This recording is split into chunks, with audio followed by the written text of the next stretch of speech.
Now, what we're going to look at is the next step up from the inductive distributor system, right? So we're into the Hall effector ignition system at this stage. So, same thing, distributor casing here. Internals have changed here now, right? Remember, in our inductive type, we had 4 reluctor rings, which are like legs sticking out, 1 for each cylinder. Inside here, we have this thing called an interrupter wheel, right? And we can see there are shields, or vanes, and windows here. If we take a look at what it's shielding and exposing, we see here we have the Hall chip. One side is a magnet, and the other side is the integrated circuit chip. Now, if we take a look at the board here for a minute, and just take a look. An IC chip. Most of these sensors will get a 5-volt feed into them. So we have 3 connectors at them. One is a 5-volt feed into the chip, one is an earth, and the other is a signal out. When it's shielded from the magnetic field, the electrons spread out all over the place, right? So there is no difference in voltage between one side and the other, so the potential difference is 0. When I suddenly expose the magnetic field to it, all the electrons move towards one side. Now I have a potential difference of what is going to be what this is here, the feed in. So if I have a feed in or reference voltage of 5 volts, the max it can output out is 5 volts, normally lower than it. If this is a 12 volt feed, on some sensors had a 12 volt feed, it would output 12 volts or close to 12 volts. When the shield comes in again, the electrons spread out all over the place, and we're back to 0 potential difference, so 0 signal out. And remember, this is just going to signal, like the reluctor wheel, next cylinder, next cylinder, next cylinder. So if we look at this shaft, we can see on it, we have 1, 2, 3, 4 vanes, and 1, 2, 3, 4 windows. So a 4-cylinder engine. As it spins in and out, it'll either expose the magnetic field to the chip or shield it from the chip. And that will give me a digital on-off signal. So we turn here, remember, exposing the magnetic field to the chip, and then we shield the magnetic field from the chip, switching on and off. What are we switching on and off? Let's go back and take a look here. We still have our original coil, primary winding, secondary winding, laminated iron core. Here's our distributor, and here's our integrated circuit here and magnet. We have 3 wires going fed to it. One is a plus, which is going to be a 5 volt, a negative for the chip, and a signal wire heading back in here into our ignition control module here. So,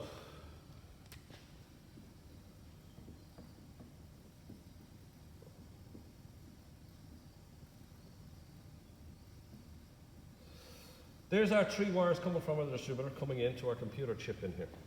We still have our earth connection for our primary winding controlled by this. So our signal comes from the distributor into the chip, and it will control the base here, turning on and off the base of the transistor, which will in turn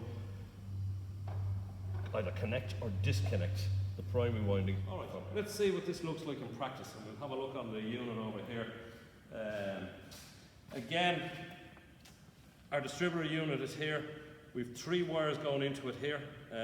So one is a supply voltage to one side, one is the earth, and the third wire, or the middle wire, which it normally is our signal wire. So let's probe onto it there. And if we have a look here on it, you can see, because I'm doing this manually, I've extended out the time to 5-second divisions between it here. What we'll see here as I turn it manually, we should see it turning on and off. Let's see. Sure we're probed right. There we go. Okay. So, as I turn this manually, we'll see it turning on and turning off. If I leave it there, it'll sit there, spin it on a bit, so we're seeing the windows and vanes cutting in and out on it. Again, see it sitting there, And we'll speed it up slightly and see what it's like.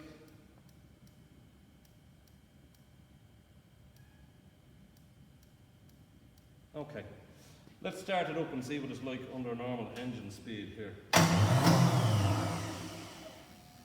Now, we can see it turning away there, but what we see on the scope is just a block happening here. So, again, I'm too far zoomed in on it. So if you take a look here on this, if we go up to the time again and drop it back here now, because remember this is happening really, really fast. We're going to go back to about 20 milliseconds and we'll see what's happening. So there we can see the image of it here, switching on and off as the windows and vanes shoot in and out, and we'll adjust the speed of it here. You can see as I'm speeding it up slightly. We just see more of the same. Let's slow it down slightly.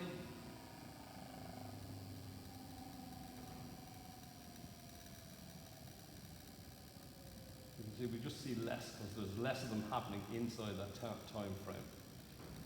Okay.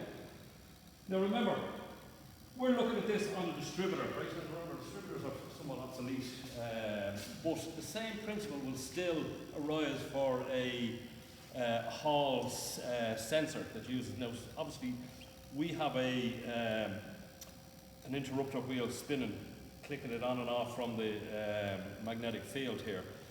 There are, in the new sensors, it's a slightly different setup in the sensor, but doing the same job, more or less. It's just a slightly different setup inside the sensor. So we see the likes of Hall sensors being used now, crank, cam sensors.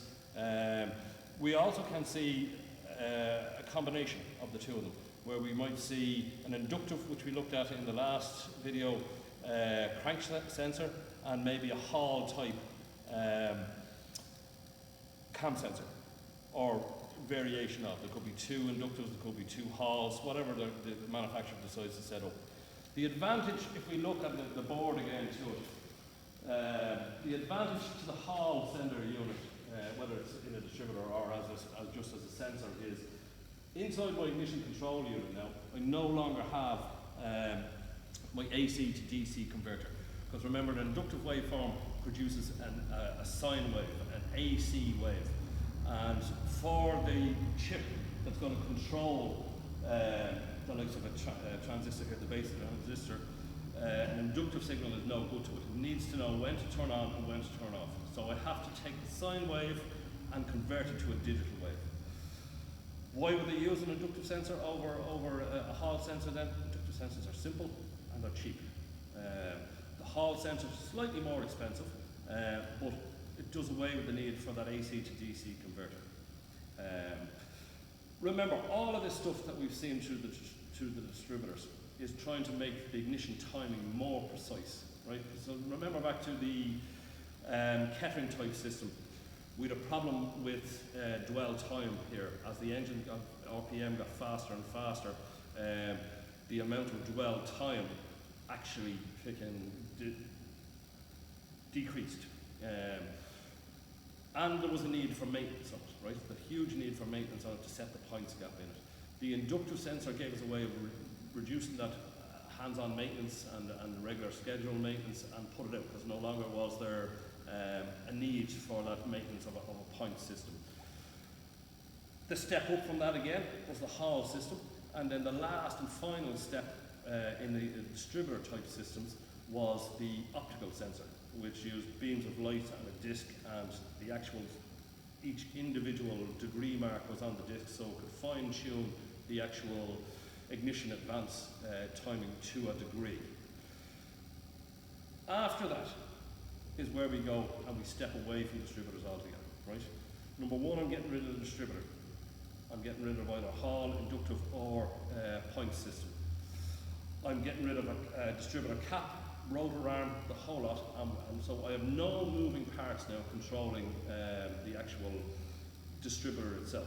The step up from that was into the wasted spark system, which we're going to take a look at next. And we have shafts there that are rotating anyhow as the engine spins over. So crankshaft, camshaft, rotation, all they needed to do was, when they took away the distributor and the distributor shaft, was put sensors on them, and it could still control the coil by the sensors. The difference being now was we stepped away from this type old barrel coil, and where we jumped into was this type of wasted spark system. Now there's a couple of different variations on this. We're just going to take a look at the simple ones here in the next video, and we'll work from there. And first thing we're going to do is show you how to test this unit as a standalone unit without the scope involved in it at all. Okay, we'll see that in the next video. Thanks for that.